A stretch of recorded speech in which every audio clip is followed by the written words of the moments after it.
Chevrolet Avalanche degan modelini eshitganmisizlar? Bu BMWni endi bilasizlar. Atilab qo'yib qo'ydim. Kattaligini ko'rishingiz uchun qaranglar. Shinasini kapotidan baland-ku. Bu ko'tarilgan o'zi.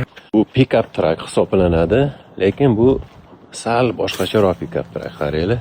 Juda ham qiziq. Yetgancha bu Z71 off-road mashinasi. Mana shu Avalanche motori 5.3 avyom, lekin xuddi shunaqa Avalanche ham bor. 8.1 avyomli. Faraz qiling. Mana saloniga o'tdik. Bu yerda podogref bor. Pedalni regulirovka qiladi. Mana salon. Bu to'rga to'r. Bunda cruise control ham bor. Magnitofonni mashinadan upravlyash qilsa bo'ladi. Sideniyalar avtomat. Mana saloniga o'tdik. Mana buni qarang. Ikkinchi etajda o'tirgandek bo'laman, konkretni.